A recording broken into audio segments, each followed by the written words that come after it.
I've watched more good people waste more good money on raised beds than just about anything else in gardening. And I'm not talking about a little money. I'm talking about hundreds of dollars on lumber, soil, plants, the whole setup, only to watch the sides bow out, the wood rot through, and the whole thing need replacing in 3 or 4 years. It is one of the most frustrating things I see. And 9 times out of 10, it comes down to the same handful of mistakes right at the start. I have been building raised beds my whole life. I have got beds on my property right now that have been producing food for over 15 years, and they are still solid, still growing, still earning their keep every single season. And the difference between a bed that lasts you 3 years and a bed that lasts you decades is not luck. It is not magic. It is knowing how to set the thing up right from the beginning. That is exactly what I am going to walk you through in this video. Step by step, no fluff, no gimmicks, just what actually works and what is not.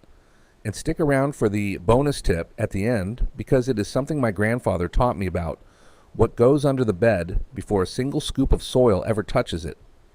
That one tip alone has saved me more headaches than I can count. Here's the thing about a raised bed.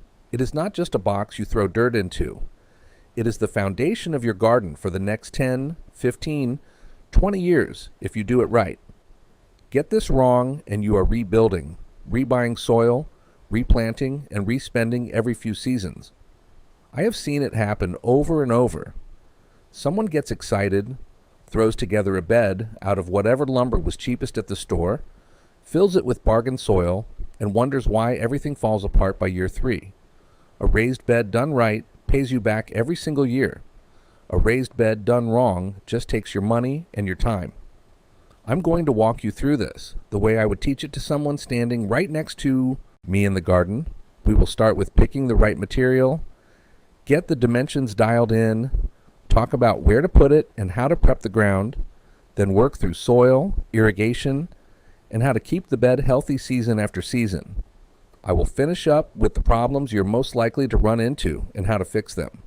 Cedar, juniper, or metal.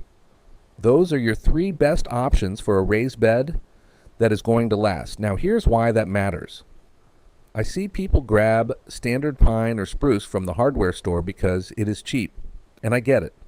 A 2x12 piece of pine might run you $6 or $7, but untreated pine in contact with moist soil will start rotting in 18 to 24 months. I've watched it happen in my own garden. You will see the bottom edge go soft first, then the corners, and by year 3 you have got a bed that is falling apart. Cedar naturally resists rot and insects. A 2-inch thick cedar board will last you 15 to 20 years, in most climates without any treatment at all. Yes, it costs more up front. You might pay $20 to $25 a board. But do that math over 15 years versus replacing pine every 3 and you tell me which one is cheaper. Metal raised beds, the corrugated steel kind, are another excellent choice. They will outlast just about anything. My honest opinion is cedar for the look and feel, metal if you want something truly permanent. Just stay away from pressure-treated lumber if you are growing food. I know the newer stuff is supposed to be safer, but I'm not putting chemicals next to my tomatoes. Plain and simple. That brings us to how big this bed should actually be. 4 feet wide. That is the number you want to lock in. Here's the thing about that. 4 feet means you can reach the center of the bed from either side without stepping into the soil.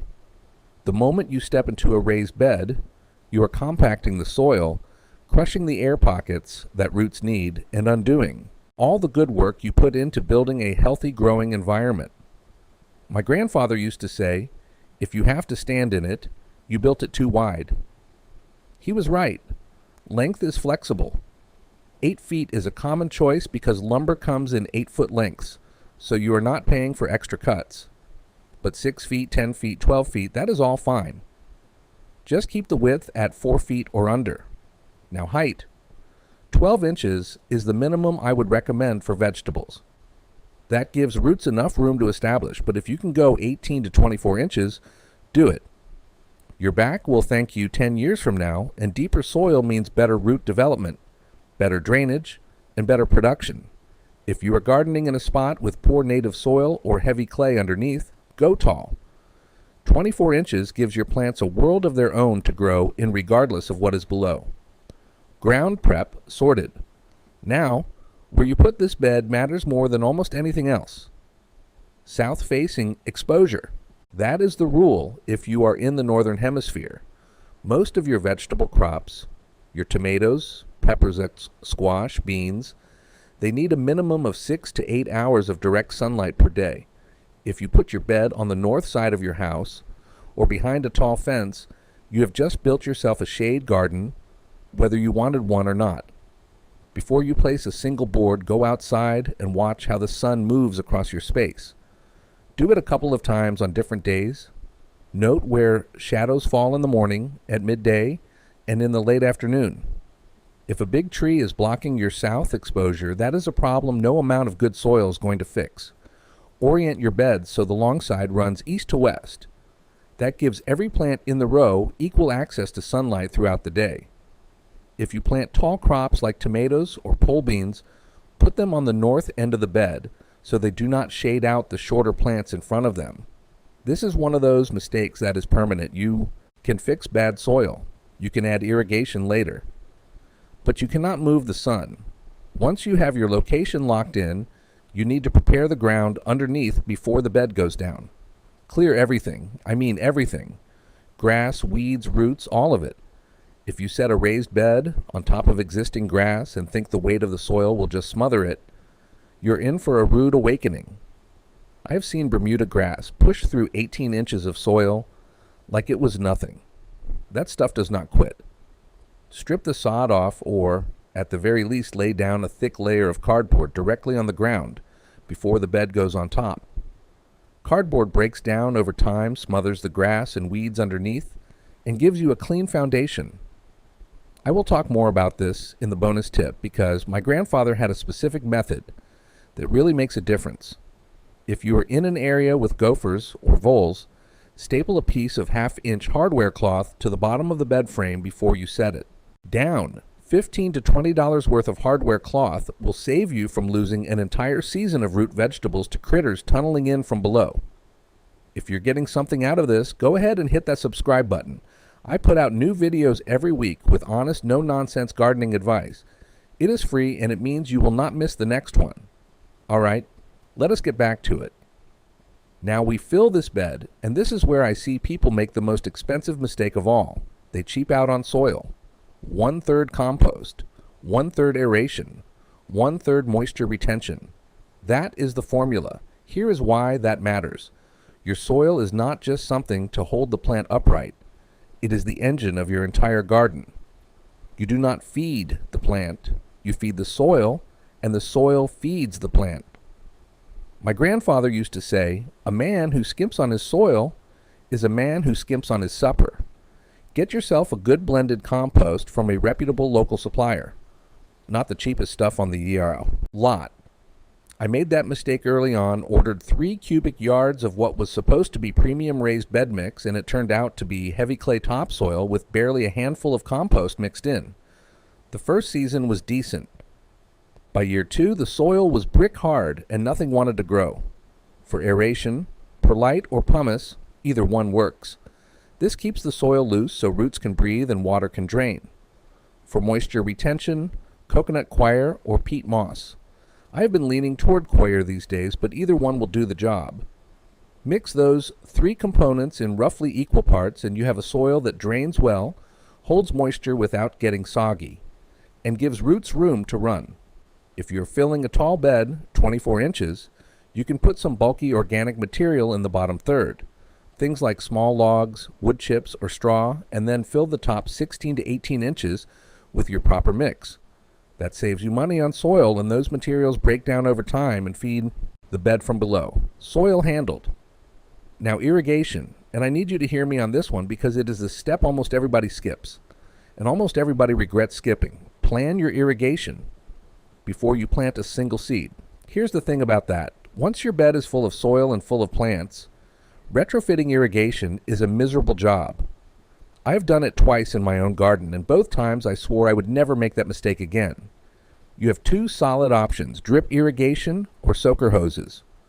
Both deliver water directly to the soil, right where the roots need it, instead of spraying it all over the leaves where it invites disease. A basic drip irrigation kit for a 4x8 bed will run you $25 to $40. That is it.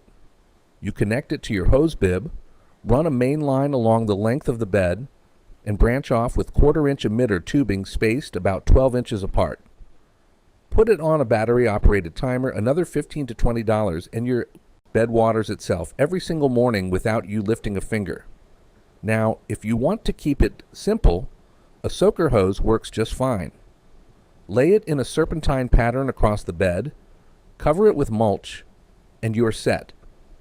The key is doing this before your plants go in.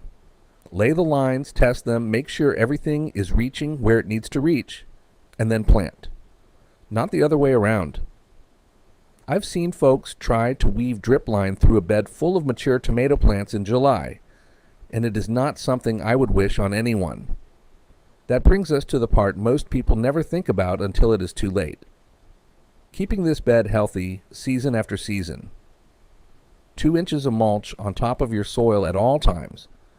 That is the rule. Now here is why that matters. Bare soil is exposed soil. The sun beats down on it, dries it out, kills off the microbial life that feeds your plants, and bakes it into a hard crust that water just runs right off of. 2 inches of mulch, straw, shredded leaves, or aged wood chips acts like a blanket. It holds moisture in, keeps soil temperature steady, and gives earthworms and beneficial microbes a protected environment to do their work. My grandfather never left an inch of bare soil in his garden. Not 1 inch. He used to say bare dirt is lazy dirt, and he meant it. When you finish a growing season, do not just rip your plants out and leave the bed sitting empty through winter.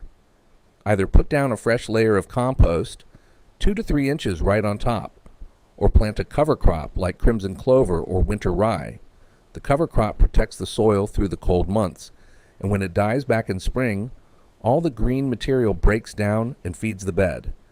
Every single season your soil should be getting better, not worse. If your soil is worse in year 3 than it was in year 1, something has gone wrong with your maintenance. Top dress with compost at least once a year.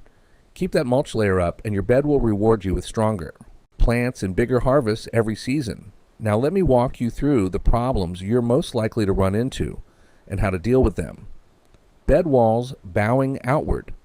That is the number one structural problem I see, especially with wood beds taller than 12 inches. The weight of moist soil pushes out against the sides, and if your boards are not thick enough or your corner joints are weak, the walls start to bow.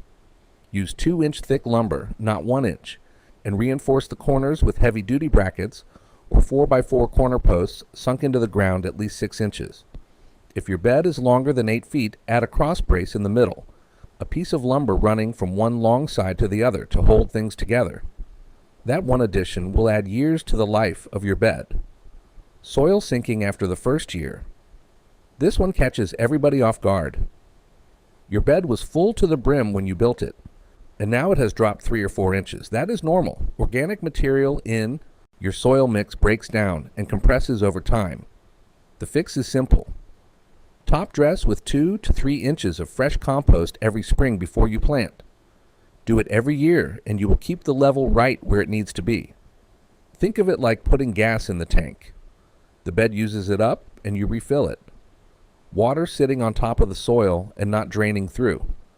That is a drainage problem, and it means your soil mix is too heavy. If water pools on the surface after you irrigate or after a rain, your mix does not have enough aeration material. Work in a couple inches of perlite or coarse pumice into the top 6 to 8 inches of the bed.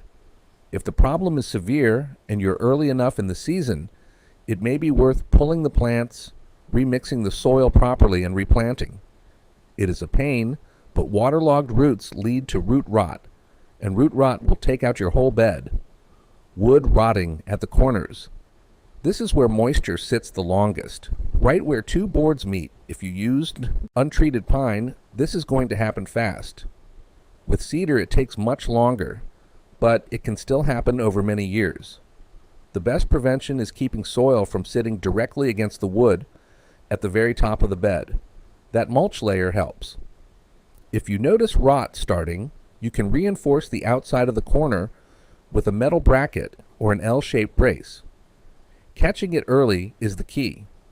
Once rot gets into the middle of a board, you're replacing it. Soil pulling away from the sides of the bed in the heat of summer. You will see a gap form between the soil and the inside wall of the bed.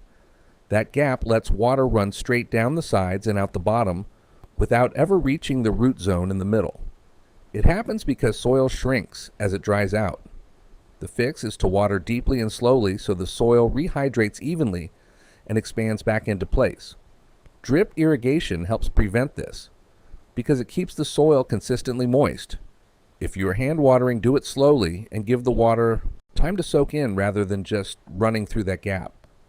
Now, if you take nothing else from this video, remember this. My grandfather taught me this when I was just a kid, and it has saved me more headaches than I can count. Before you set your bed down, before you put a single board in place, lay down a double layer of plain brown cardboard directly on the ground where the bed is going to sit. Not the glossy kind with heavy ink on it. Plain corrugated cardboard. Overlap the pieces by at least 6 inches so there are no gaps. Here's what happens. That cardboard smothers every weed and blade of grass underneath it. Completely. No light gets through, nothing survives, and you have a clean slate without ever spraying a single chemical. But here's the part most people do not know. As that cardboard breaks down over the next 6 to 8 months, it becomes a magnet for earthworms. They come up from below to feed on the decomposing cardboard, and they bring all that beautiful biology with them right up into the bottom of your raised bed. My grandfather used to call it rolling out the welcome mat for the worms. He would lay that cardboard down, wet it thoroughly, set the bed frame on top, and then fill. By the time the roots of his plants reached the bottom of the bed, that cardboard was nearly gone, and the soil underneath was alive with worms. I have done it on every single bed I have ever built, and I'm telling you, it works. It is free, it takes 5 minutes, and it gives your bed a head start that money cannot buy. And that is the honest truth about setting up a raised bed that will last you decades. No fancy tricks, no gimmicks, just what actually works in the garden. If this helped you out, go ahead and subscribe. I put out new videos every week to help you grow better food. Take care, and I will catch you in the next one.